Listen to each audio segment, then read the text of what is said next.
We would like to welcome you to this lecture, Boko Haram and the 2015 general elections in Nigeria.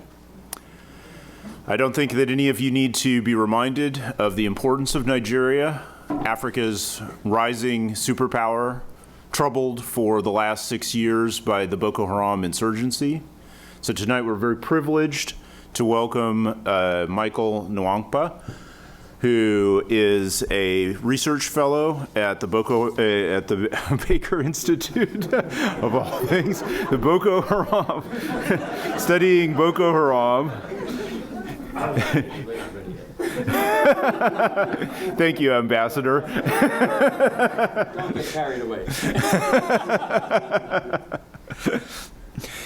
He is here visiting us for a semester from the University of Roehampton in the UK. He is the author of The Politics of Amnesty in Nigeria, a comparative analysis of Boko Haram and the Niger Delta insurgencies, Assessing Boko Haram, a Conversation, and the Political Economy of Securitization, the Case of Boko Haram, among many other studies.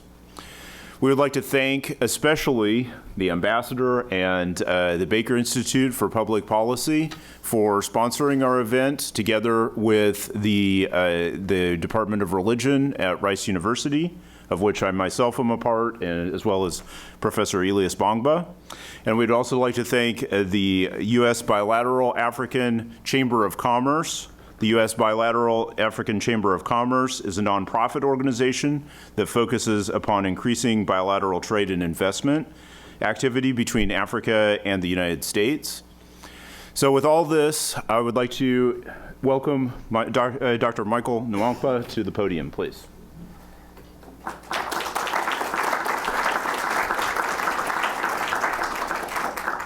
Good evening, ladies and gentlemen. Let me first apologize. I'm still grooming my American accent, so I have to make do whatever. 3 days from now, Nigerians will decide who will lead them for the next 4 years. The 2015 general elections has generated a lot of public interest, nationally, regionally, internationally as well. The elections, as you know, were scheduled to hold on the 28th and 14th of February, but was postponed 6 weeks as many registered voters were yet to get their permanent voters card, and mainly because of the insurgency in the northeast region of Nigeria. This is perhaps the most contested election in the political history of Nigeria. It is so because it's the first time we're seeing, especially since 1999, the return to democratic rule, that we're seeing two parties and two candidates of matching power contesting together. Now, in the 16 years of our nascent democracy, we are beginning to see a very strong political consciousness among the Nigerian people. So this discussion will look at the role the Boko Haram insurgency has played in the pre-election period. It will also look at what impact it's going to have on the election and its relevant post-election. So the structure of the talk we follow accordingly. Now let's look at the role of the Boko Haram pre-election period. It became clear from the first half of 2013 that the crisis in the northeast region of Nigeria was going to play a crucial role in the forthcoming election. The ruling party, the People's Democratic Party, PDP, has been ruling for 16 years since the return to democratic rule in 1999. PDP has defeated every opposition party that has come up against it in control of the center, and it has enjoyed the privileges of a dominant party. But however, this was to change. In February 2013, we saw a merger between three major parties, the Action Congress of Nigeria, the Congress for Progressive Change, and All Nigerian People's Party, and a faction of All Progressive Grand Alliance. So these parties came together, formed a stronger opposition to the PDP, and to challenge the latter's ambitious claim to rule Nigeria for 60 years. The party was formally approved 31 July by the INEC, the overseeing electoral body in Nigeria. By 2012, the federal government of Nigeria had a joint task force comprising of the military, the Navy, the police, the Secret Service, and this coalition, this counterterrorism cooperation was successful in pushing Boko Haram's onslaught, not only from Abuja and other key northwest states, but they were able to push it to the outskirts of the northeast states, Borno. But following that, the federal government soon shot itself in the leg by disbanding this coalition of joint task force. And in order to consolidate its initial victory, it established the emergency state of emergency, May 2013. Well, first, because this is rather customary of the Nigerian government, preferring or Nigerian counter-insurgency approach to prefer force in consolidating its victory. In June the same year, the National Assembly proscribed the group as a terrorist group and requested the Great Britain in July to blacklist this group, and the United States followed suit by November of the same year. Unfortunately, these policies have played smoothly into the hands of the Boko Haram group. But from 2013 till a few weeks ago, Boko Haram carried an almost daily catastrophic terrorist attack, including, car bombing, suicide bombings, assassinations, and its bus stops, bombing in bus stops, and its infamous kidnapping of over 200 schoolgirls in Chibok, to its latest stunt, declaring of caliphate in almost 80% of the northeast states. Now, the opposition party, the All Progressive Congress, that the coalition of that merged together, quickly seized this opportunity because quickly seized the opportunity to mount a continuous volley of criticisms against the PDP counterterrorism policy, the federal government counterterrorism policy, in an obvious attempt to score cheap political gain. Well, in the same vein, the ruling party also engaged in such attacks. So what we see was accusations and counter-accusations between these parties. And so that established like a conspiracy theory about who is sponsoring this sect. Now, a good illustration of the politicization of the war on Boko Haram is the April 2014 kidnap of the over 200 girls. The government, to the outrage of concerned citizens and international community, did absolutely nothing 3 weeks after this event. The government was even in denial of that it happened. And eventually, the government even tried to hoodwink the public by denying it ever happened. At one point, the military claimed it had rescued all but 8 of the girls. This, like many other military accounts, turned out to be false and misleading. Now, the government went a great length in suppressing knowledge, and the height of it was when the incumbent election strategies chose for his hashtag "Bring Back Jonathan," that is using the same hashtag that the pro Bring Back Her guests are using on Twitter. Now, unfortunately, the opposition capitalized on these errors to launch its own campaign, presenting itself as a better alternative. Now, if we go on, the Boko Haram crisis then became a tool to be used to further political interests.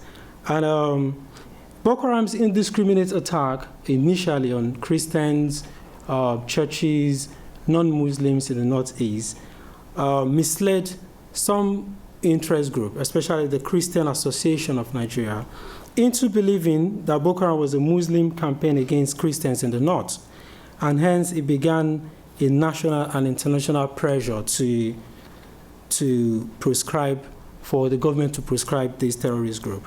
And the presidency, a Christian Southerner, at one point assumed the same position. But this position was quickly challenged when Boko Haram equally, even indiscriminately targeted mosques, Muslims, and Muslim civilians. In the wake of the extension of the state of emergency, one of the northeastern state governor, Rear Admiral retired Minyako, accused the Goodluck Jonathan of committing genocide against the people of northern Nigeria. This was obviously to whip up some ethnic sentiment to lead to civil war. But it is unclear if the smear campaign by both parties was simply political, but I will not be too quick to dismiss these claims, as the recent tide against Boko Haram raises more questions than hope. But let's move forward to events that happened near February 14. Boko Haram intensified its attacks while election campaigns were running concurrent simultaneously. News of elections overshadowed Boko Haram's attacks.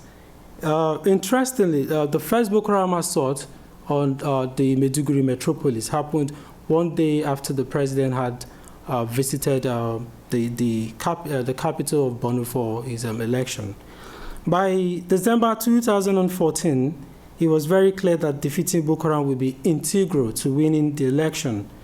But let's be fair to the Jonathan administration and say it was rather wise to shift the election, to postpone it, because the report from the National Human Rights Commission in an 80-page document, they reported 61 incidences of pre-election violence, and in places like Lagos, we had 11 cases with 22 deaths, and in places like Kaduna, we have 3 incidences with 9 lives lost. In Rivers State, we have 1 incident with 6 lives lost. So then also we have to look at the northeast states. Close to like 3 million people were already displaced, and there was the potential or possibility of them being disenfranchised. So all this go to justify the postponement of the election.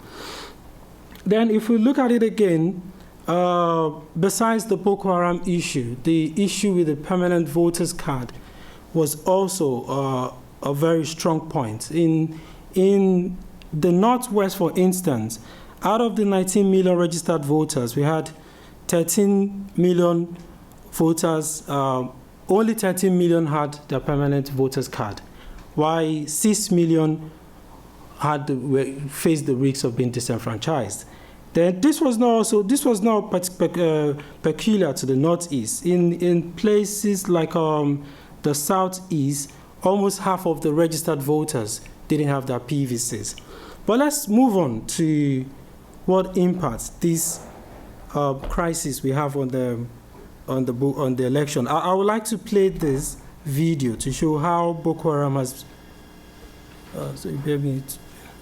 Billions of naira in properties destroyed. Buhari claims he can stop them within a few weeks. He is a member of the Council of State of the nation. In all these years of Boko Haram's brutality, he has not offered one suggestion to the Security Council or to Nigerians on how to stop them. Boko Haram, within a few minutes, would be a thing of the past. If he knows how to stop Boko Haram, why hasn't he already done so? Must you be president before you help your own country? Buhari, where is your love for Nigeria?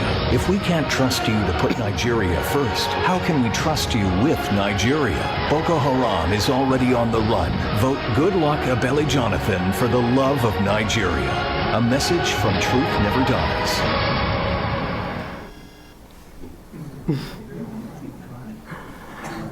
Okay, evidently, we see that the election of the two major parties has been framed around the Boko Haram insurgency, and the benchmark for winning the election woven around the narrative of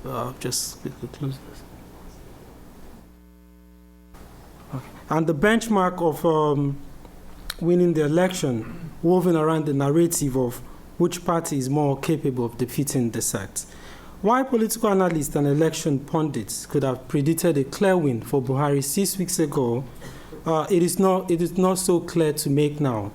It appears that President Jonathan and the ruling party hold the advantage, as the president strongly expresses in the BBC interview that within 1 month, all territories controlled by Boko Haram will be recovered.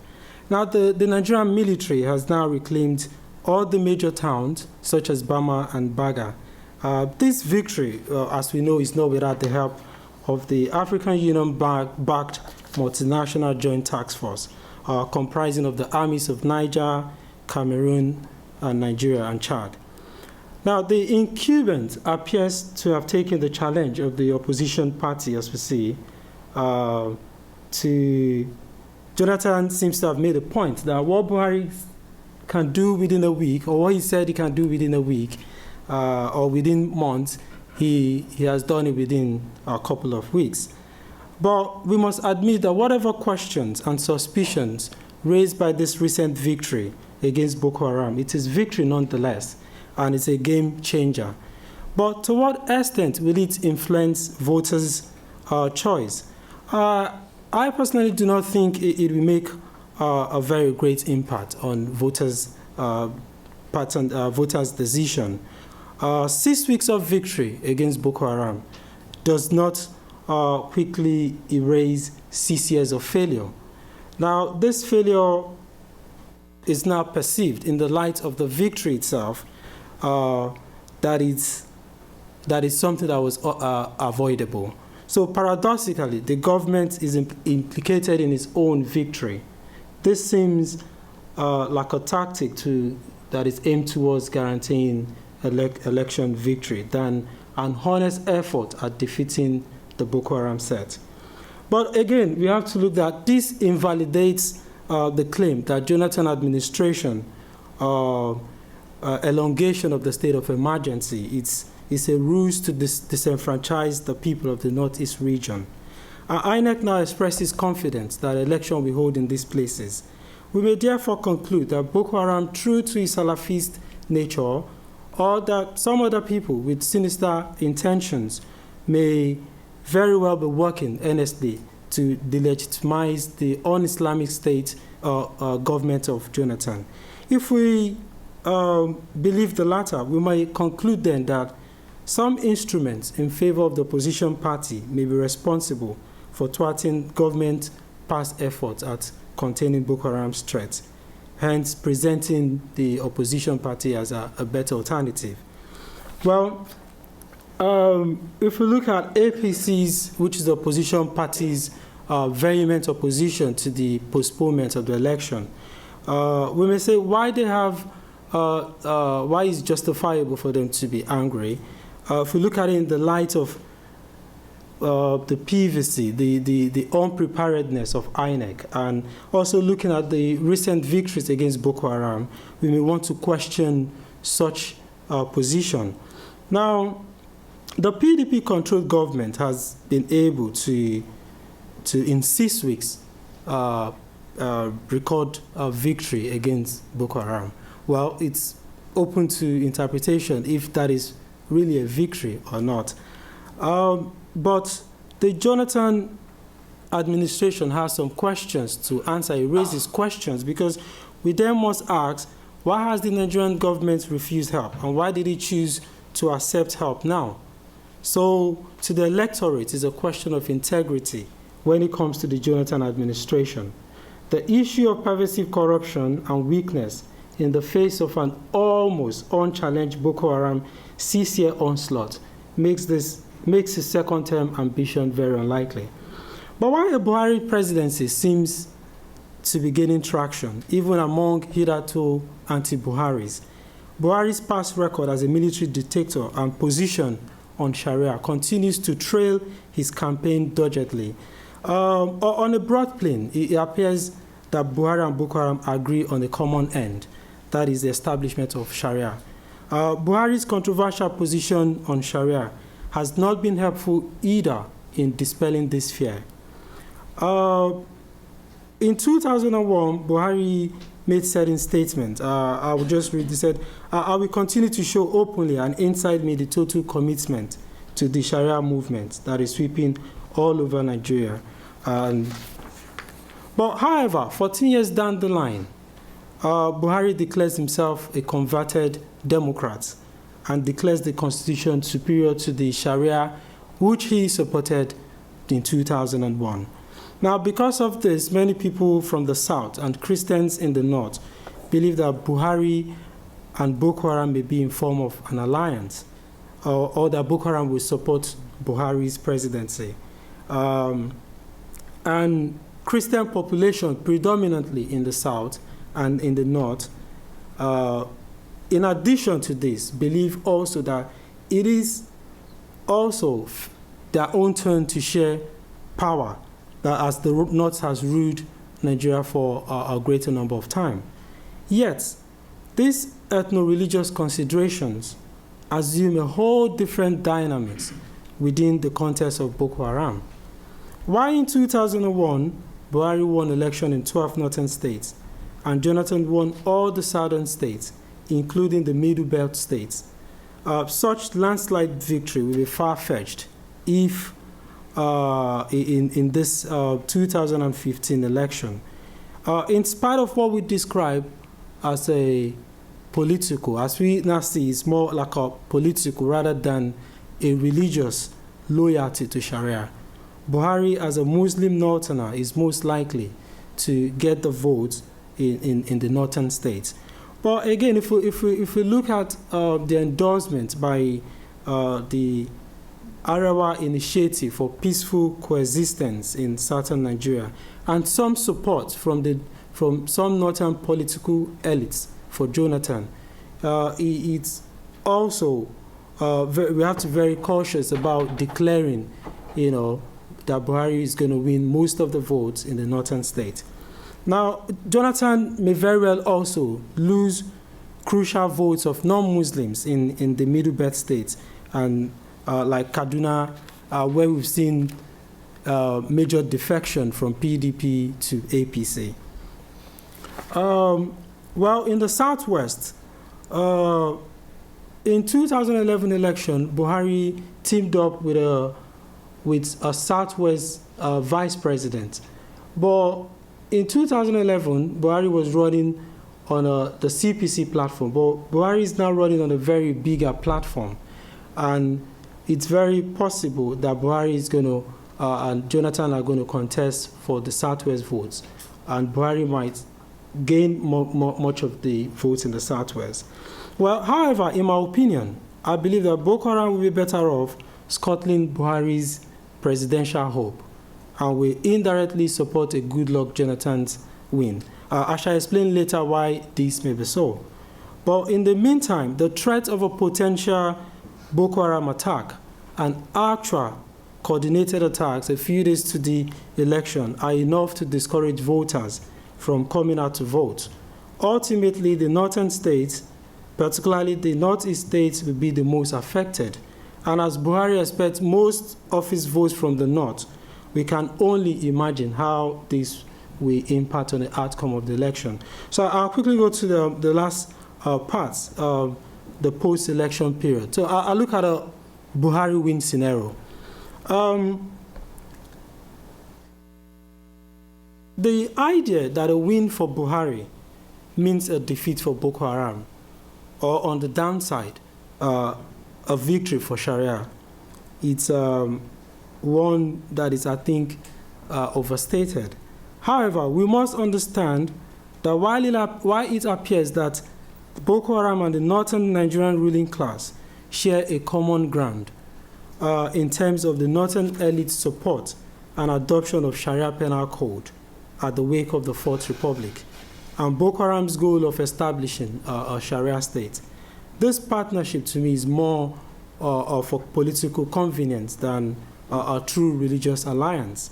If Buhari, a Northerner and a Muslim, becomes president, there will be little motivation for Boko Haram, especially in terms of ideology, to continue its assault. If Boko Haram's attacks persist, I do not doubt that Buhari will waste no time in dealing militarily with the threat. Buhari, in many of his interviews and election speeches, has argued that his first response will be to investigate the reason why the almighty Nigerian military has failed to defeat insurgency in, according to him, 14 local governments, 10 in Borno, 2 in Adamawa, and 2 in Yobe. But I have a problem with this simplistic portrayal and reductionist approach, because I do not think Boko Haram has survived merely because of government's unserious approach. But contrary to popular opinion, Boko Haram is more a consequence of internal battle between a conservative, which is pro-democratic, northern Muslim oligarch, and an ever-splitting reformist and fundamentalist Muslim north. So it is a process that is longer than Boko Haram's existence itself. Boko Haram as a concept challenges the spiritual authority of traditional Hausa Fulani class. And Boko Haram from inception has rejected, it has made public its rejection of the Sultan of Sokoto, the spiritual head of Muslims in the north. So a win for Buhari does not necessarily translate to a win for Boko Haram, as some naive non-Muslims and Southerners would think. Rather, it is even of greater consequence. So during the era, if we look at, during the era of military dictatorship, where Buhari used towards the tail end of the Mai Tassin uprising, Buhari, it was a military era, and he used the military force to quell the uprising. But in this instance, if Buhari wins, I think based on what he said in his election interviews, his preference for military solution may push him to stay at undemocratically. So our case study will be the former president Obasanjo, who, when he became a civilian government, we have cases of military invasion in Odi and places like in the Middle Belt. So I think Buhari's recent, I think Boko Haram's recent failures is owing to his ambitious expanding reach. It looks like it is biting more than it can chew, hence by attacking neighboring countries and threatening other international interests. Hence, it has incurred the wrath of the multinational joint task force. If Boko Haram were to focus solely on the Nigerian side of things, I think the Nigerian force will likely, for pride's sake, if nothing else, discourage the assistance of military support from Chad and the neighboring countries. The war-weary forces will be unable to contain Boko Haram if Niger Delta militancy resurfaces. And I doubt that Buhari will want to continue the policy of what I term bribing the militants, the Niger Delta militants. But a Buhari loss scenario, Buhari has been tipped to win. So if this is not the case, as it may very well be, the opposition party, I think, contrary to his promise not to accept, will want to contest the result. So there is tendency of post-election violence. And this, to me, will range from medium to medium-scale violence and has a potential of becoming a very high-scale violence, depending on how the APC leadership manages the situation. Any inciting statements from the party's leadership will cause serious havoc and security breakdown. But if you look at a Jonathan win scenario, we see in the Nigerian case, the incumbency factor has always played very high. But this is changing. We have seen some election victories reversed and true winners reinstalled. But the Jonathan re-election campaign quickly moved from a smear campaign and character assassination to seeking endorsement from different groups, religious leaders, traditional leaders, and they were allegedly some of these groups were bribed with billions of naira. Now, the Nigerian, like I said, the political consciousness has increased, but yet money and ethno-religious sentiment still goes a long way in influencing electorates. Now, but it is very doubtful that this administration will maintain the same momentum against Boko Haram if Jonathan were to win, as we have seen in the last 6 weeks. There will be little motivation to deal decisively with this insurgency. Even if there was serious motivation, it is very possible that we experience the same shocking stalemate between the nation's security forces and Boko Haram, because Jonathan may account a far greater threat than Boko Haram. We have powerful elites that are averse to Jonathan's second-term ambition. It is also uncertain how the northern ruling class will react to Jonathan's victory. So all these are potential threats, which threat level range from medium to high. But it's not all gloomy. A Jonathan win can also turn out positively. There are promising counterterrorism policies that his administration have embarked on. His soft counterterrorism approach has been lauded both nationally and internationally. Currently, there's an EU-funded prison program involving the radicalization and counter-narrative programs, also includes psychological help for victims of Boko Haram. Although the impact of these interventions are still, we're still early to see the impact. We can clearly see a pathway towards a more lasting solution. But it might be very useful to actually begin economic intervention at this point, rather than, the usual use of force to consolidate this victory. So, but all this will only happen if the government shows strong political will and if it gets the support of opposition and the northern ruling class. But if you look at Jonathan loss scenario, I candidly believe that a Jonathan loss has a lower violence threat than the Buhari loss. The only people that I think might pose some threat are the Niger Delta militants. But even among this group, we see division. In January, a faction of the movement for the emancipation of Niger Delta came out in support of Buhari and disowned Jonathan, and while another faction supported Jonathan. So I do not believe that we will see so much from this part. Now, in conclusion, I would say it is wise to be cautious with our expectation of change from the opposition party. Matter of fact, whoever wins will have to battle with the notion of state's legitimacy. A legitimate state is also one that guarantees economic security for the majority of its citizens, or one that creates and sustains an enabling environment for such.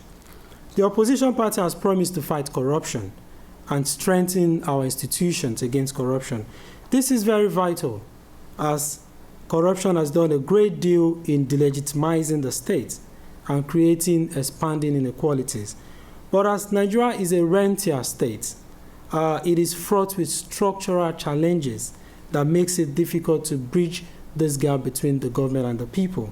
So with recent fall in oil prices, the devaluation in Naira, including all other economic problems attendant upon this, I seriously remains doubtful how the fight against Boko Haram can be won legitimately.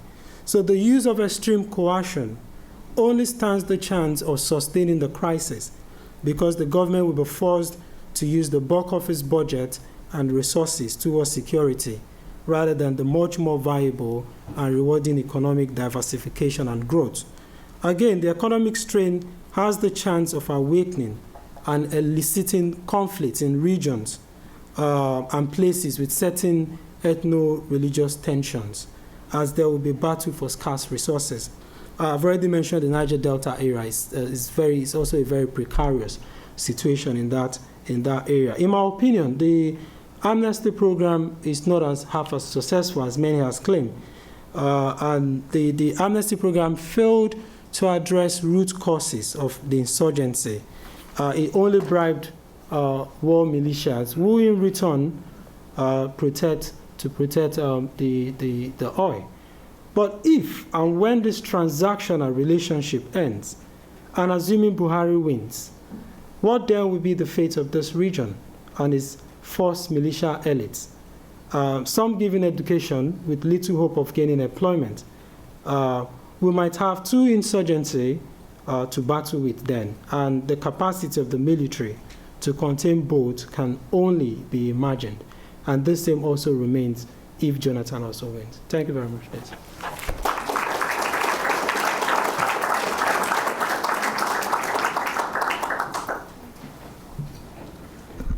Thank you so much for coming, and thank you, Michael, for such an insightful analysis of all the issues involved with Boko Haram. We are going to take your questions, and let me just introduce this segment of our talk by saying you are at the right place, because I think the ambassador always says that the conversation about Boko Haram actually started here. I still remember the day when my colleague David returned from Africa and came into my office and talked to me about this little group that had taken over Maitansini, the group that had terrorized northern Nigeria for a long time. And he said to watch.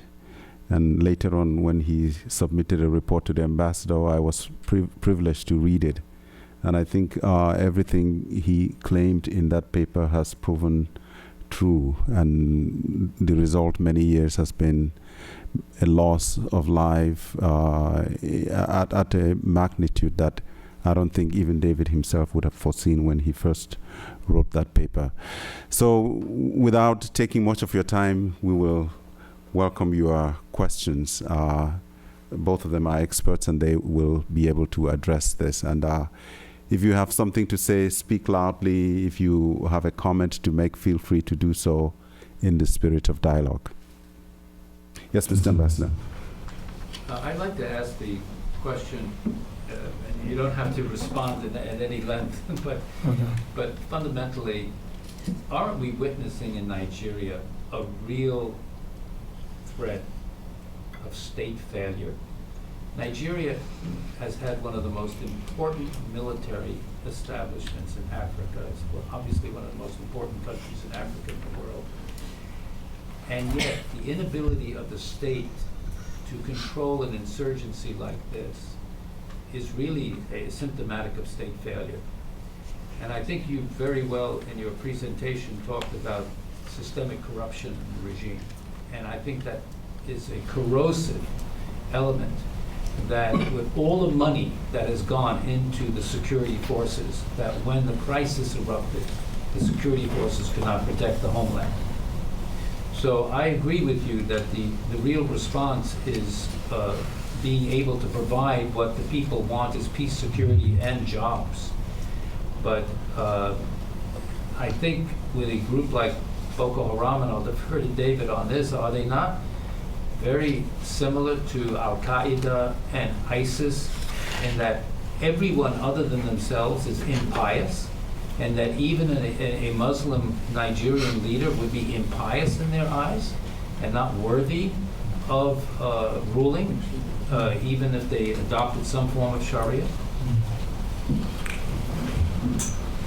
Do you want to answer that, or you? Well, so many things are said in there.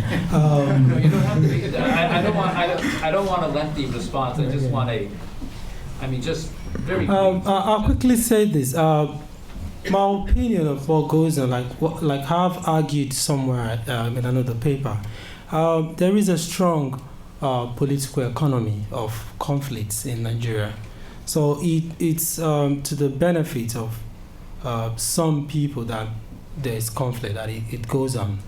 And if you also mentioned, you talked about the group like Boko Haram, and I think it goes beyond the economics. I think there's in the northern region itself, there is a contest for supremacy or predominance of Islamic vision or interpretation of the Islamic doctrine. This has been going on even before Boko Haram.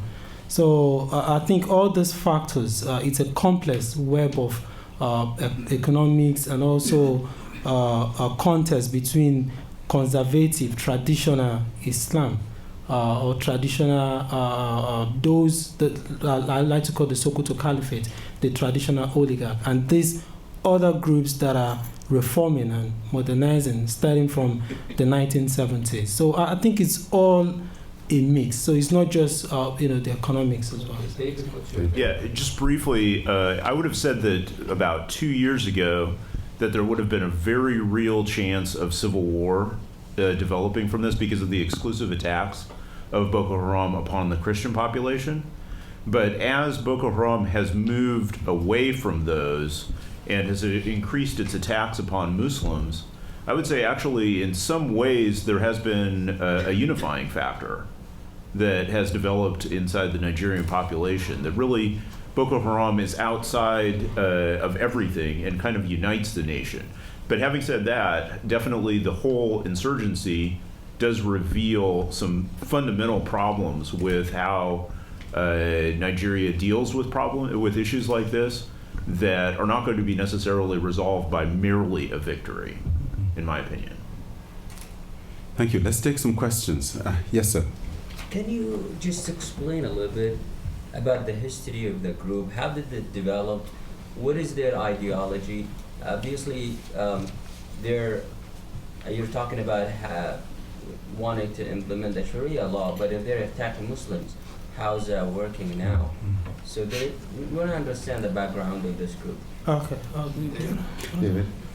Well, the group is basically a Salafi jihadi group that developed out of a sect from the middle 2000s that was violently suppressed by the Nigerian army in 2009. And it came out of that with an ideology that was very much separatist and against the establishment, the Muslim establishment in the north. So it's perfectly true that Sharia does nominally rule in the 12 northern Nigerian states, but functionally speaking, because of problems in actually implementing it, it really isn't fully implemented. And so when Boko Haram calls for the implementation of Sharia, it is essentially calling for a full implementation, not one that is compatible with actually the Nigerian constitution. In other words, if you were to fully implement Sharia, you would be taking away significant rights, especially religious rights, but also political rights, from groups in northern Nigeria that are actually allowed for within the Nigerian constitution. That it just couldn't, the state couldn't continue. And so that's essentially the core of the issue right there. So.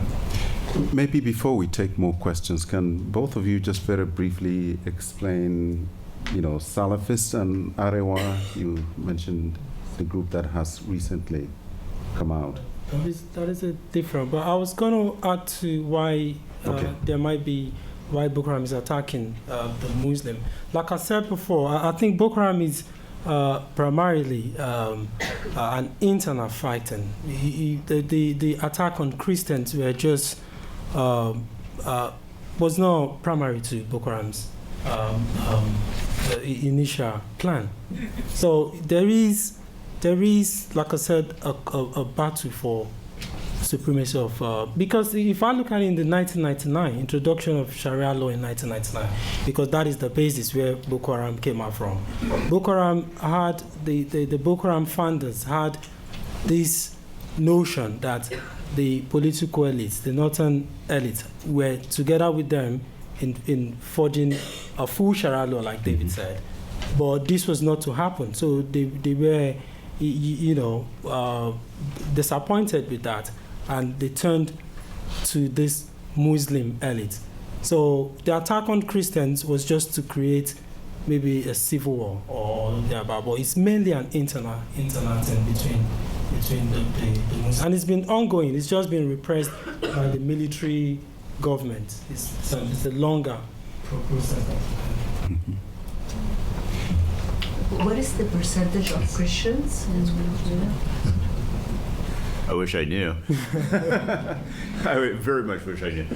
This is a subject that there is scholars debate about. I'll just give you what is commonly believed, that there's probably about 48% Christians, probably about 50% Muslims, and maybe the rest like local animus and so forth. But those are very rough numbers, and they could be skewed. It's very possible. Yes, sir. Yes. Just a little disclaimer before the question. I'm not trying to justify Boko Haram's action, but it often is said that violence stems from aspirations without opportunity. So is the state failing to control Boko Haram, or is the state failing to provide opportunities for all the people rather than kind of for a percentage of Christians and Muslims? We cannot separate Boko Haram from the economics, unfortunately.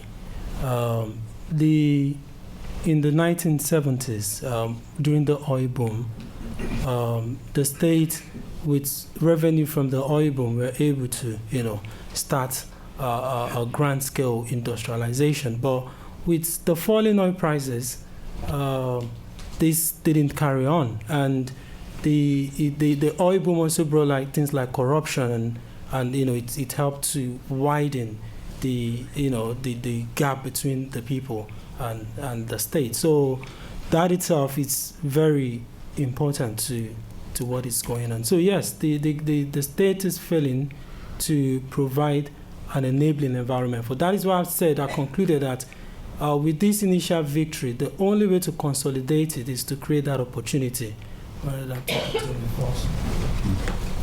Yes, sir. Does Boko Haram have a command and control system, or are they a bunch of individual cells doing many things on their own? And also, there's been some border agreements that have allowed some free access for the troops chasing Boko Haram to cross into Cameroons and some of the others. Are these being helpful, and is there more coordination among these countries to fight Boko Haram? Boko Haram has a number of different separate entities, let's say. Its primary entity is held up by a figure known as Abu Bakr Shekau. And that's what we speak about when we speak about the largest and most obvious political control of Boko Haram. He's definitely the outer face of Boko Haram. But having said that, there are other different groups that are in some way or another allied with Boko Haram. Some people consider them to be either franchises of Boko Haram.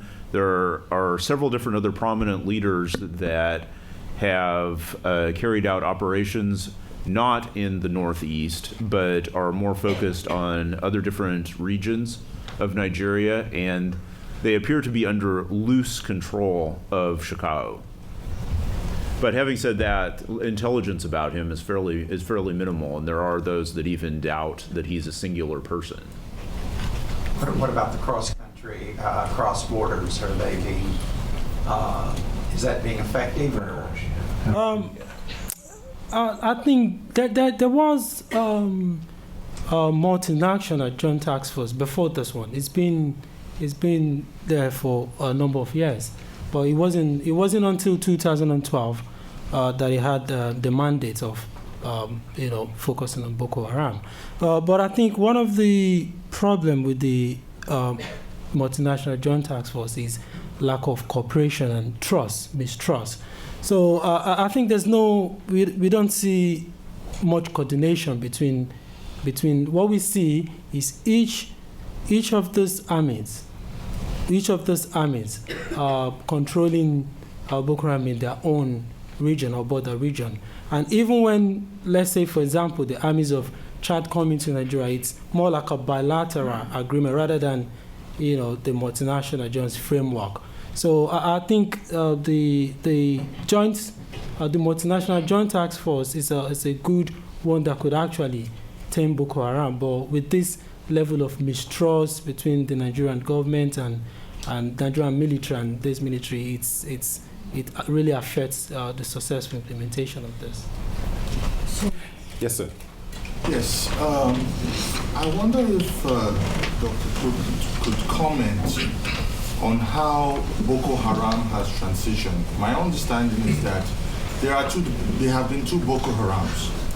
There is the Boko Haram that existed under Mohammed Yusuf, and as you know, he was captured and killed extrajudicially, and that seemed to lead to a deeper radicalization of Boko Haram, and that brought about Shekau.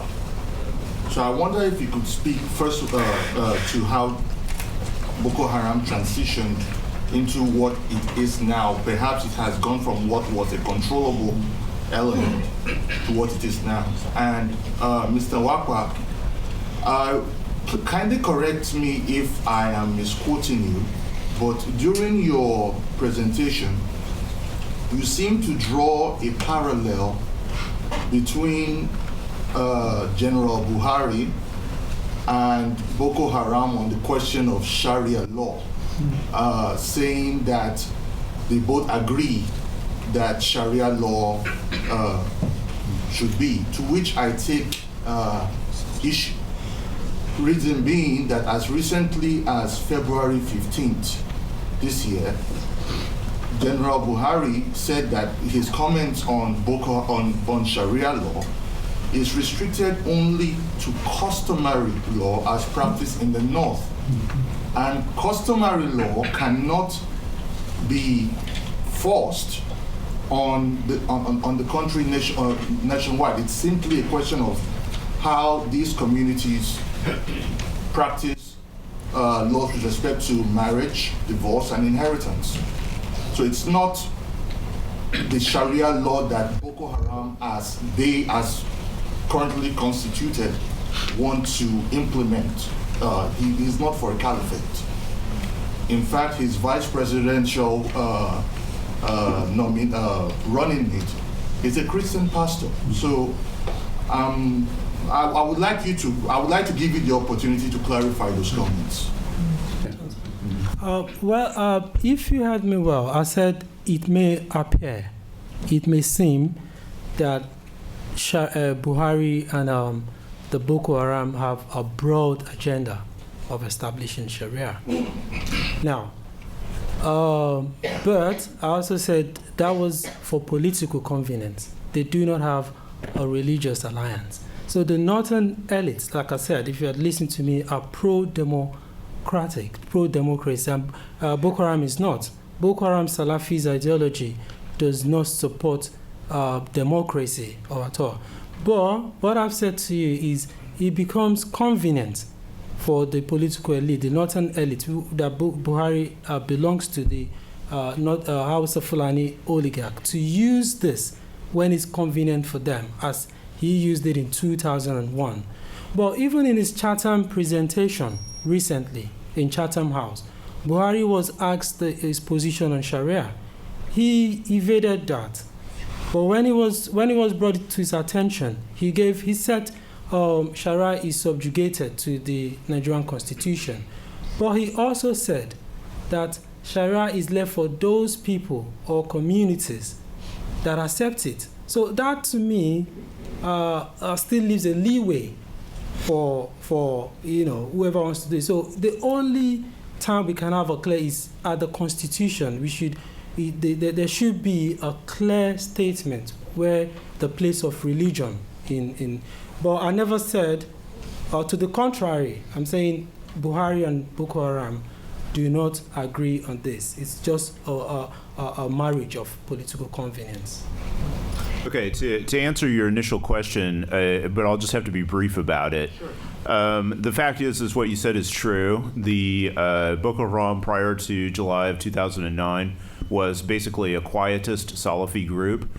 However, it is also clear that the Malam Yusuf did preach a type of an apocalyptic attack that perhaps would come upon the group. I don't know whether he really believed that it was coming from the Nigerian government, but most likely what happened in those weeks and months after July of 2009 is that leaders of the group perceived that the Nigerian society, or at least the army, was their primary enemy. It was coming down upon them, and it was their prerogative to fight back. And I mean, when we look now at the operations of Boko Haram in 2010 and 2011, they seem rankly amateurish. They're just motorcycle attacks and so forth, sporadic bombings, personal assassinations, local terror. But there's no way at that particular time that you could see the way that the group has transitioned now. We'd have to say that by 2012, it has definitely transitioned into a full-scale Salafi jihadi group that is probably receiving intellectual and other different types of aids from Al-Qaeda in the Maghreb, perhaps Shabab. But these things are difficult to document. We can only say that on the basis of their actions, it is definitely apparent that the group is changing radically at that particular point. So that's short answer. Let's take a gentleman in the back. We've been trying to get your attention, and he as well. But my question has to do with probably Dr. Cook. Do you know how long Sharia law has coexisted alongside the Nigerian Constitution in the North? Yes. If you do, perhaps that could provide some context on how Sharia has been applied over the last 50 years.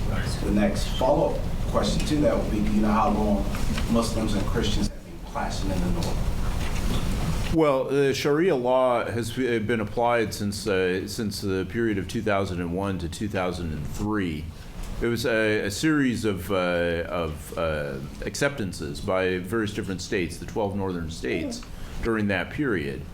But the question of whether it's actually applied is still very much an open one. Each one of those states has a Sharia board and different methods by which Sharia is applied. But there's still very open questions about what constitutes Sharia, what is the nature of the Sharia, and what is its relationship to the Constitution. And those have not been resolved. So I know we're not supposed to comment, but ask questions. Sharia has actually coexisted. It has coexisted. It has coexisted with the Constitution. Since the establishment of the Nigerian Constitution, it was a big issue at the time trying to figure out how they would apply Sharia. That's why it became limited to traditional areas and on issues though with civil disputes. I don't know if this, I just think that's important so people have context that the clash between Christians and Muslims, it's not a new phenomenon. It's been going on for 50 years. Sharia law has been applied, though it might be in rural areas and rural settings, since the 60s. So I just think that that's important to have on the table. Well, not formally, it hasn't been applied. It was formally adopted only in the early 2000s. I agree with you that there's definitely elements of criminal and personal law that were definitely discussed from the beginnings of independence. But when you're talking about formal application, you really have to date that from the early 2000s. Let's just say we have a difference of opinion about it. Okay, I'm fine with that. Can I respond to that? Yeah, I would even date it back to 1919, to when Nigeria was amalgamated with the northern side of Nigeria. The British left the northern region. They left them without, they subjugated to the customary stuff. But if we come to recent times, it was in 1978 where they had the Sharia debate, and where Sharia was introduced into the Constitution. But like David said, this has always been at the customary level, and there's always been tension. But it was not until 1999, 2000, that we had like a former Sharia being like a criminal penal code in this in this state. So I think we should also distinguish those two events as, having an informal and formal Sharia. Yes. My question is this. It's been said that the upcoming election is a choice of less than two evils, either a failed president or proven past dictator. Now, with the upcoming election for Boko Haram, what's your opinion in terms of what's the best outcome for Nigeria to go forward in tackling Boko Haram?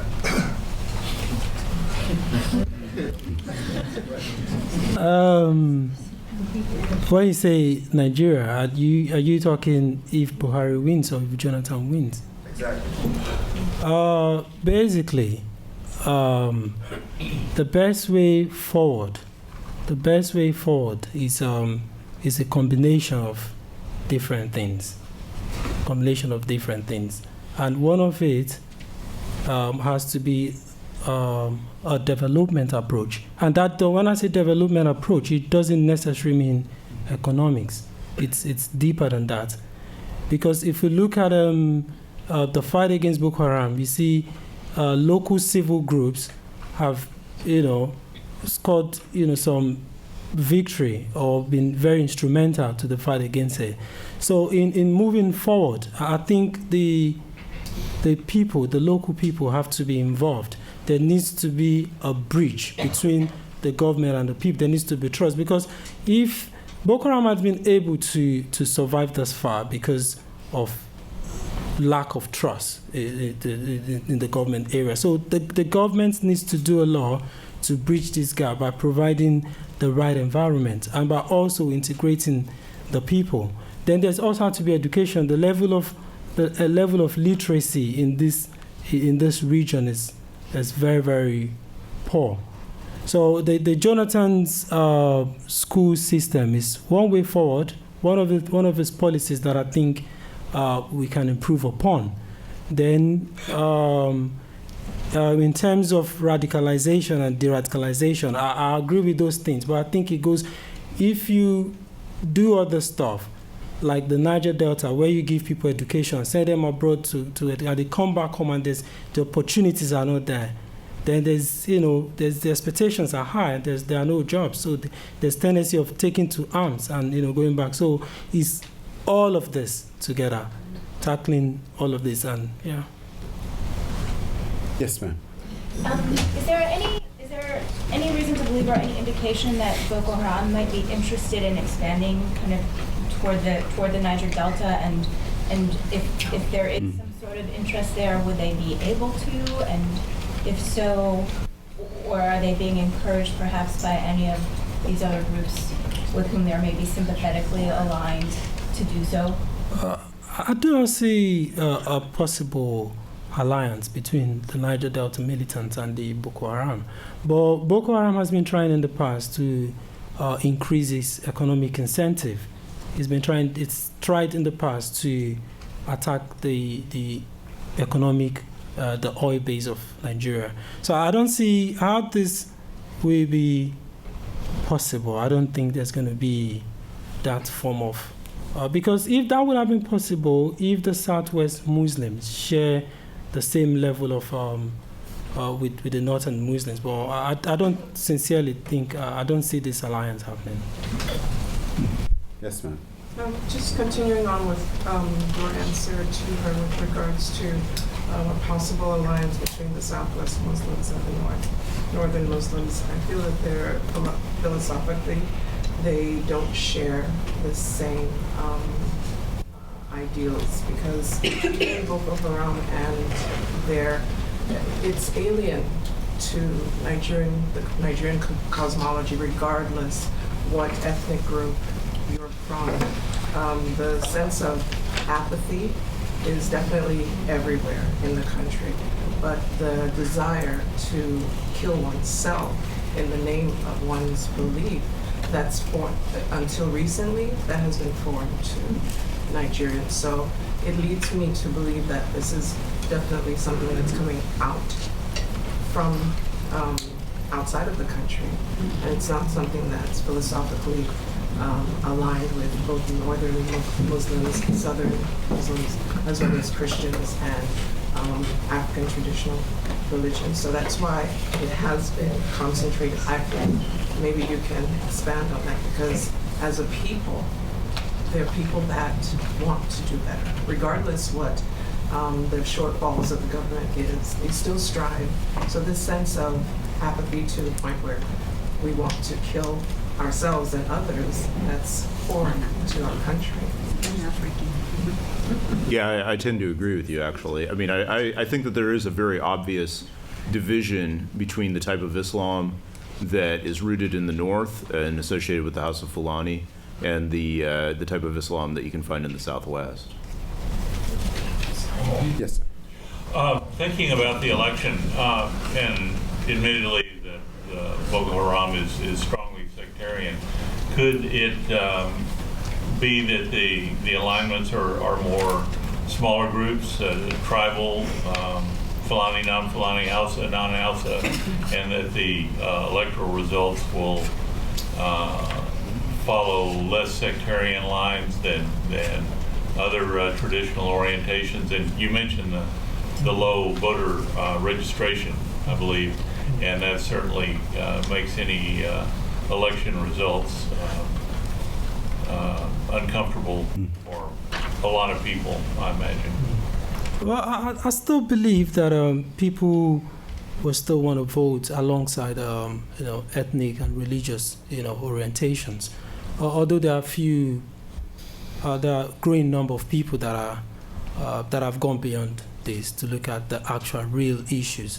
But like I said, I was surprised to see that Buhari, who is from the north, and whose votes, most of his votes, we come from the north. Why he does not initially support? Why he didn't support the postponement? Because to me, because that is what invalidated my idea of or looking at why Jonathan would want to use the state of emergency to disenfranchise the people, because that was what the Northern were saying. You're putting this emergency to make sure we don't get the votes we want to get. But now they are going to get the votes according to there's security, there's peace, and they're going to get the vote. So, but what I'm saying is Boko Haram it's in the interest of Boko Haram to disrupt the election to make sure Buhari doesn't win. So it's more in the interest, because if you look at the recent video, Boko Haram, in the recent rejection of the election, the bulk of the message was against the Muslim elites, and where they were telling them you have to repent and become Muslim. So it's more in the interest of Boko Haram to want to score to Buhari's presidential mission. Let's take about two more questions, and okay. Let's go in that order. Yes, sir. And then we'll come to you, and then one last question here. I wanted to not make a comment, but just tag on to what you just said about Buhari and Boko Haram's interest in not disrupting the election. Has any of you read the hidden British report about people who are actually involved in sponsoring Boko Haram?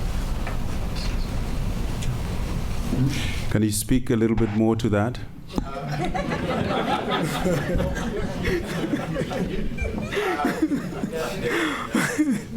The interesting thing about it is that if Nigeria actually wanted to fight Boko Haram, a gentleman over here asked a question a few minutes ago, if Boko Haram is operating simply because of lack of our government's failure or the state's failure to curb Boko Haram, or the state's failure to provide jobs for people.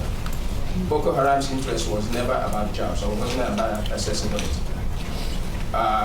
So the thing is that many of the people who are sponsoring Boko Haram are in the government.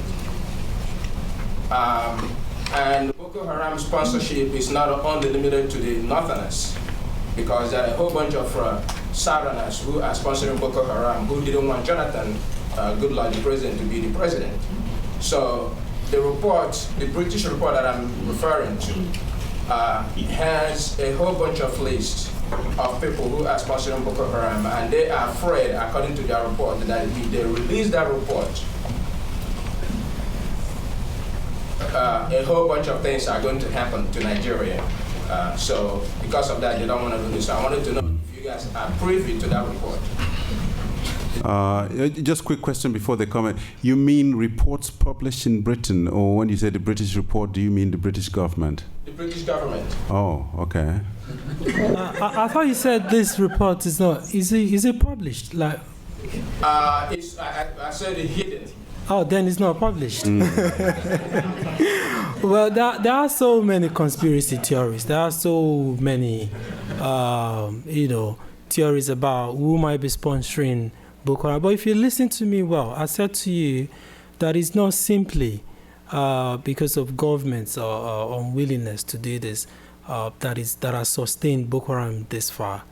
But what we can't do is to, bring up fairy tales sponsors. But definitely we know that Boko Haram has survived this far because if you look at it, in 6 weeks, that is why I said to you, this 6 weeks victory raises more questions than hope. To me, it's not victory. So if in 6 weeks the government can, deal decisively with this group, then why has this group remained effective for the past 6 years? So it raises questions, but I won't be too quick like you, or too optimistic to rely on unpublished. Optimistic about anything. Oh, okay. Okay, I can agree with you there.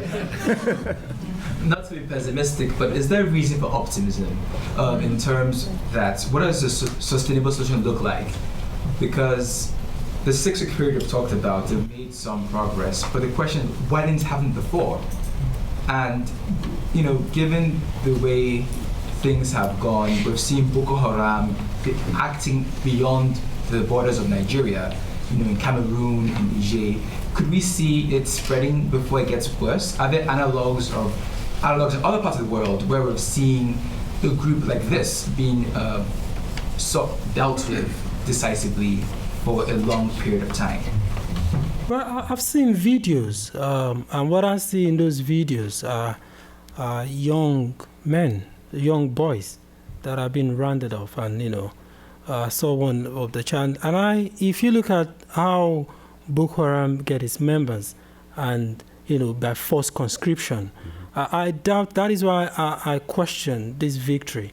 Because many of these members that have been killed or gone are not the heart of Boko Haram. So what I want to see a decisive victory is if the military is able to get to the heart of those behind Boko Haram. Violence breeds violence, right? We talked about how they attacked them heavily, and then they became more. That is what I'm saying, because this also plays into this. This makes the people. This makes the trust between the government and the people. It widens the gap, and this is why Boko. Because if you look at the state of emergency, which to me was a very wrong policy. Yeah, it was a very wrong policy, because what that did was, customary to Nigerian military force. You come with force, there was collective punishment. So this collective punishment, and also the government has not been able to address victims, repatriation, victims' needs have not been clearly addressed. So this breeds sympathy towards this group, and that has sustained the conflict. So that is why I said this victory is not, to me, what I would term victory. Okay, yes. No, I was going to say, putting together what the lady said and what you said, the external influencers could pose that threat that you just mentioned. Because if indeed they are the external forces that Okay. No, thank you very much. Boko Haram and the Nigerian elections are a very important thing. I think they have given us an insight into some of the things that will concern not only Nigerians but all of Africa in the next several days. Hopefully that there will be a clear winner and so forth. I think the larger questions we have not put on the table is what is the role of the AU. The multitask force is doing a good job, but the African Union was intended to be a new kind of organization that will be able to deal with issues like this, but we haven't seen very much. One could also ask a very strong Christian country like Nigeria and the Christian Association of Nigeria, why has there been so much silence during this time? And why has it been that even the president had his own moment when, you know, the girls were still gone away? He was seen on pilgrimage in Jerusalem rather than focusing on the issues of the country. And so it leaves the question, what happens to Nigeria? I think we will wait and see. Nigeria remains a very influential African country. Many of us think that as Nigeria goes in the future, so will Africa. So we can only hope that all collaborative work will be done to make sure that this insurgency is resolved. Thank you very much, and thank you, Michael. And again, thank you for coming.